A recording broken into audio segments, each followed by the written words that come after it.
Hello everyone. I don't know what we're doing today, but we're gonna do something. I just got a new setup, new lighting, and the circle light here, a mic, which is it's beautiful. It is a blue snowball mic, and we also have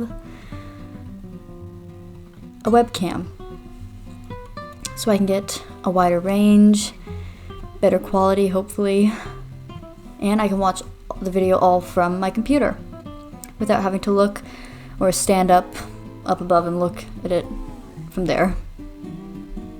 My sketchbook, and where are we? We're right here. Okay. I think I want to color this today, and now that I have a webcam, I can use this for references. So we're going to use watercolor with this, and we're going to use that, and this thing, and that. So this is my original character, Arwen. These are kind of her colors. This is like a green, a nice deep rich brown, a dirty blonde for her hair, and a gray blue, which is the color of her eye. Today I mostly just want to color stuff in my sketchbook, and this video is actually a practice video because I don't know how it's going to turn out in the video once it's all exported and everything, because the new editing software I have, it lags a lot, and I'm afraid it's going to crash my computer if I'm not careful, but we shall see. Hopefully it'll turn out alright in the end. It is a shame that I'll have to relearn an entire new editing software or editing program, but it is what it is. After this paintbrush broke, I had to go and get some painter's tape and tape it back together. Yes, I like it that much. I always have like a mixed color right here, usually a skin color, because I never cleaned it out.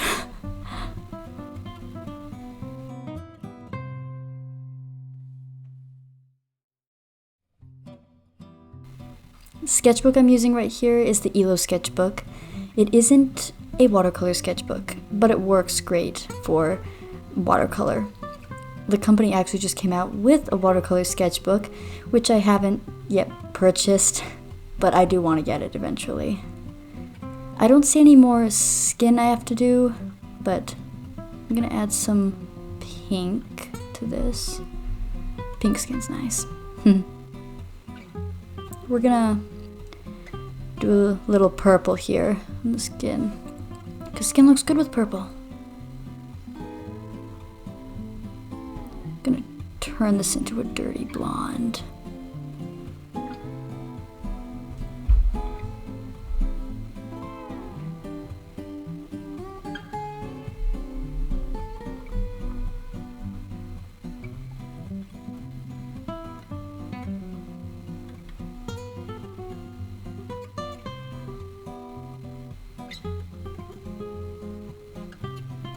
I like how well I get a wide range with this camera. I don't know. Let me know what you guys think. Trying to add some dimension to the hair here.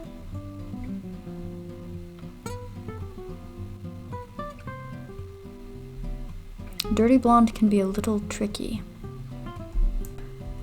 Gonna add a little black to tone it down a little bit. Make it more of a woodlandy green. It does look different on camera.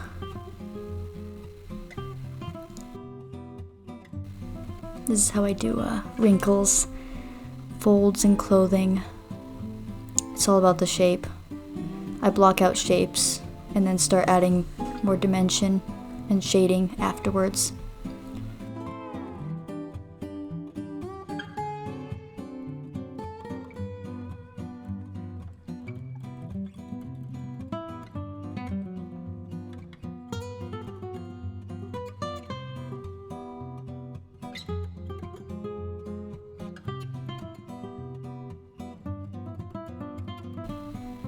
I'm leaving highlights to go in later with a more vibrant color, like yellow.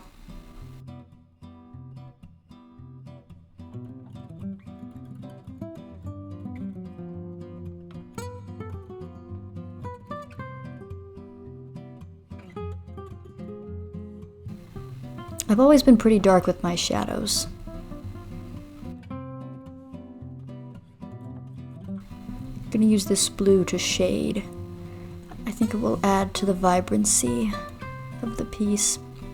Tone down the black a little bit.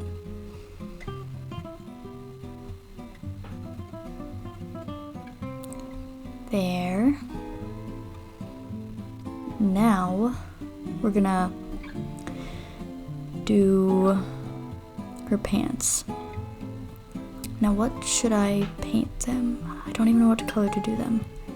I could do them like a light gray, because I don't want them to be the same value as her top or her boots, which are gonna be a dark brown. We can at least start. I think we'll do her boots first. Her boots are gonna be like a dark, rich color. What I do to get it is mix a little brown into some red, and then of course we can't forget some burnt sienna, which is technically brown, and then I use some black and orange.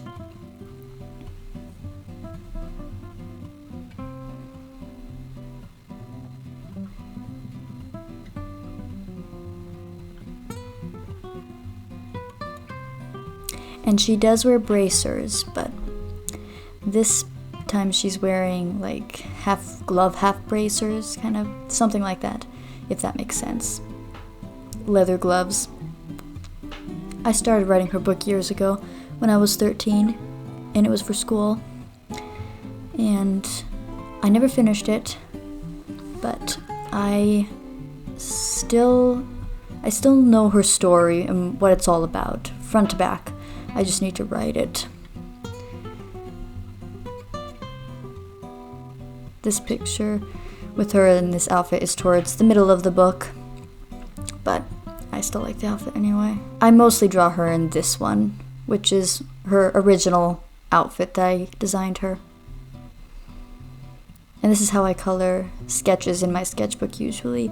I generally don't use markers if it's sketched in graphite. I go over it with watercolor, and then go over it with fine liners and colored pencils and a jelly roll. I'm kind of a mixed media artist. I like to work with all sorts of mediums together because I feel like I can get the most out of my art when I use different things for specific parts, because I feel like they just work better in certain parts than others. They each have their part to play.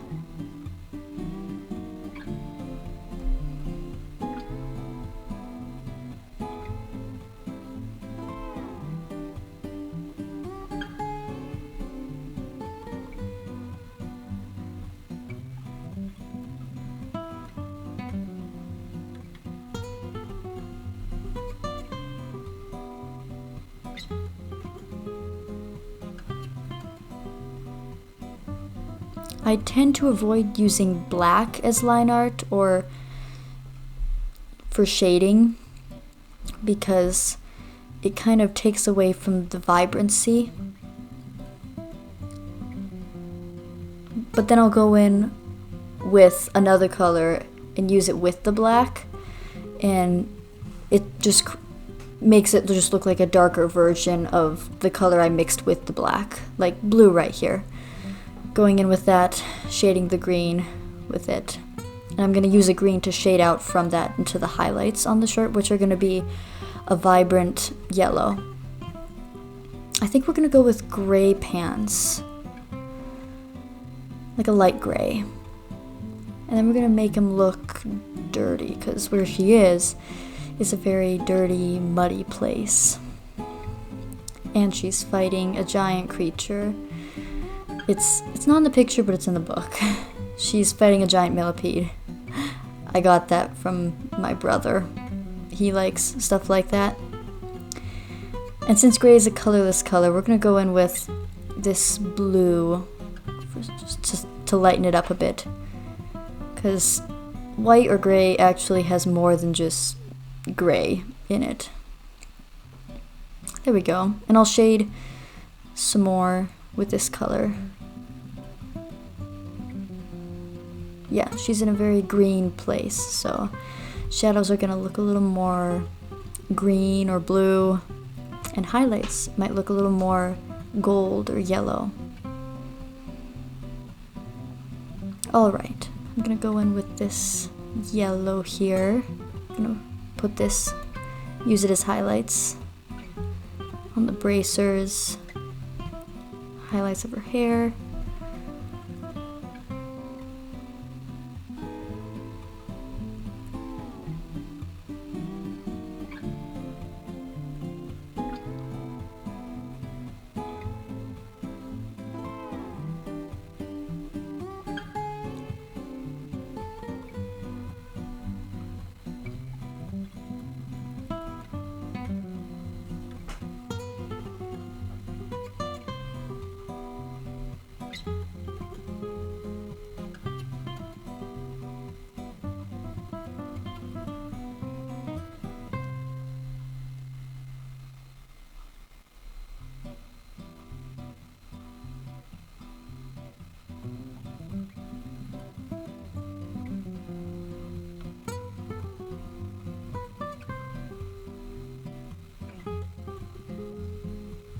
These tree textures are a little tricky to get, but we can do it. I think we can. It's all about blocking in the shapes. Simplifying things makes all the difference. I'm gonna put green over this tree. Make it a mossy, ugly tree. No, mossy trees aren't ugly. I think they're very beautiful.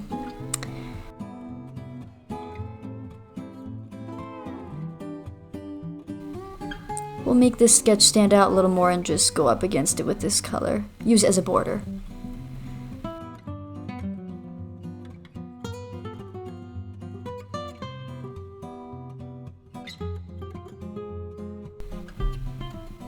Sharp angular shapes for the rock structure behind her. It's kind of like a cave-like rock structure behind her, but it ends up being so dark it honestly doesn't really even matter. Rock, cave, they're close enough.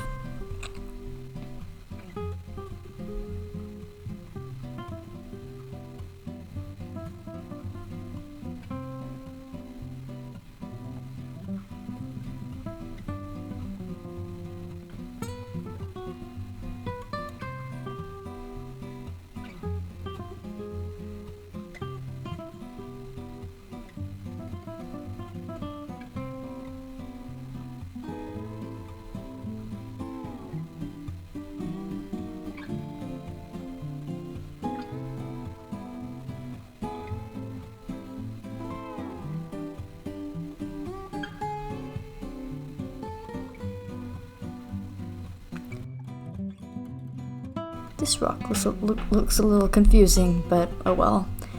We can still work with it.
Alright, we're gonna go in with colored pencils now and try and bring in the deepest shadows and blend out certain edges. Actually, I might want to line it first, at least the face. And the liner I'm using here is Micron.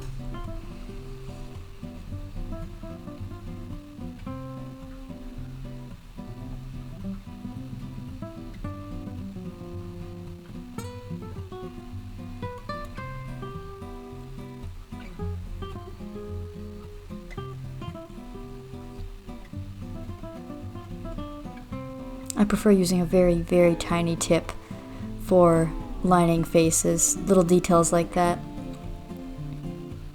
Now I'm going over with the Micron in a sketch-like fashion, not really making them perfect lines, not going exactly on the lines, especially in the hair. Because you want the hair to be kind of bouncy, flowy, yeah, fairly loose, not limit your boundaries too much. Gonna go with a thicker fine liner. Yeah, now that the face is done, I'm gonna use a thicker one.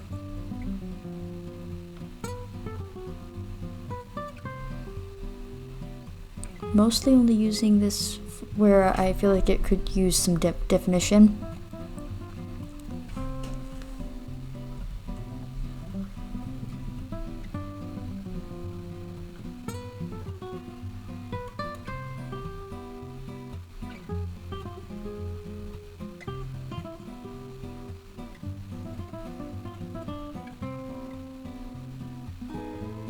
We're gonna go bigger fine liner.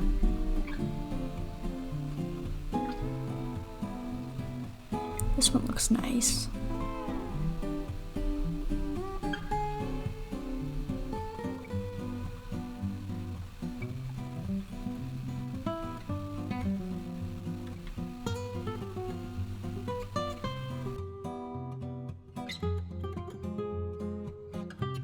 Alright, it's colored pencil time. We're gonna start with this brown here.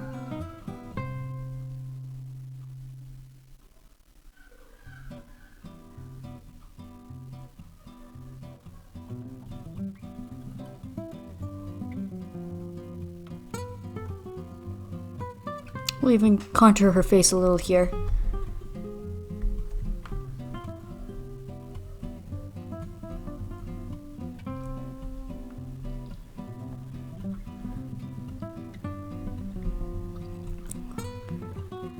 What I'm looking for is a gray and of course a blue.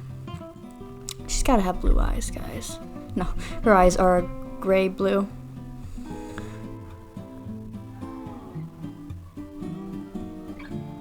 I'm shading here with the blues to help add more vibrancy to the piece. Because again, I don't want all the shadows to be gray or black. I don't want all the highlights to be white.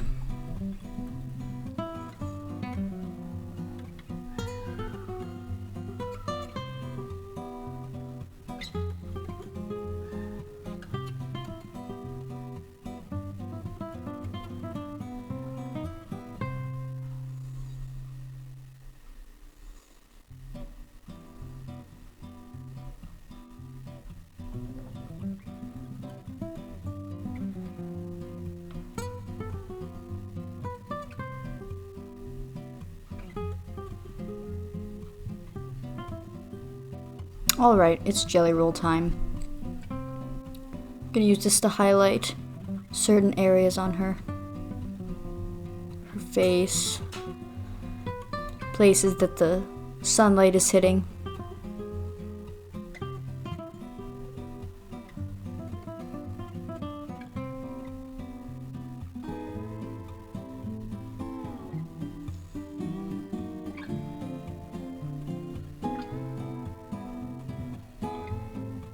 I'm always back and forth with the mediums that I use.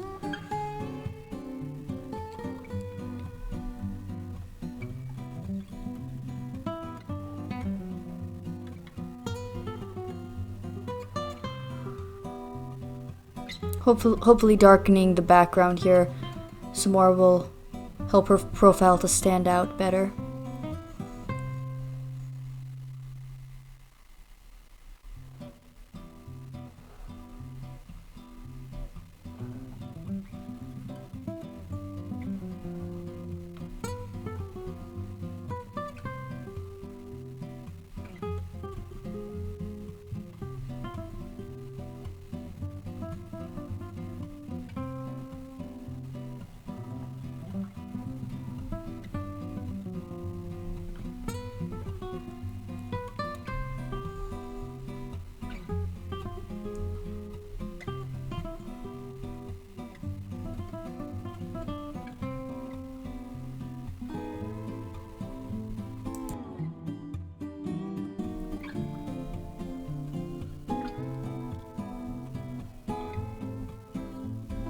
Well, I think that's that.